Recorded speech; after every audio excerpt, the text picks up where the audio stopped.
Today we're going to talk a little bit about turquoise. If you've been around turquoise very much or shopped for turquoise, you've probably heard some terms used like natural turquoise, stabilized, enhanced or treated turquoise, block turquoise, fake turquoise. Now, just what is the difference in those terms? Well, we're going to try to clear that up a little bit for you today. We'll start with natural turquoise. Natural turquoise is the highest and best turquoise. It's basically a piece of turquoise that is not been enhanced, stabilized, treated in any way. It's just how it came out of the ground. When you cut a cabochon from a piece of natural turquoise, it takes a nice polish and it doesn't have any stabilization or treatment to it, and it's the highest and most expensive on the turquoise scale. Now, you can also have a rough piece of turquoise like this rock right here, but it has been stabilized and color enhanced, as you might tell.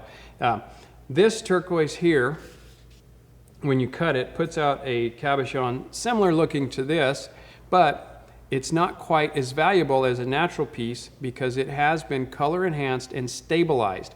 Most turquoise actually needs to be stabilized because it's a little too soft for gem grade and for using in jewelry.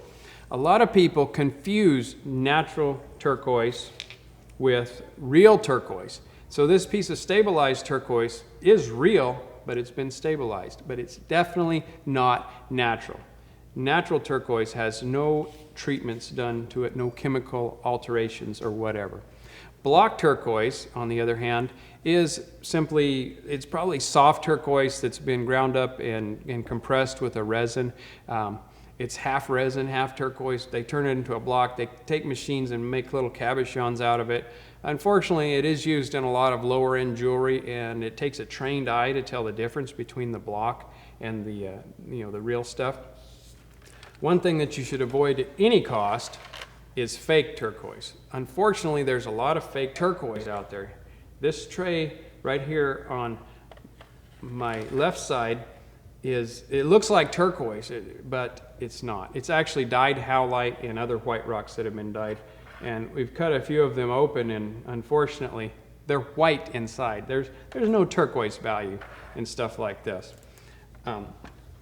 Unfortunately, on social media sites and places like eBay, I often see this kind of turquoise, which a trained eye can spot, and it's being sold as real turquoise when in fact it is not. The other thing that I see a lot is stabilized turquoise being called natural because they're confusing the term natural with real. So, as always, you should deal with a reputable dealer who knows what they're talking about and will stand behind what they sell. That has been today's helpful hint from Western Trading Post.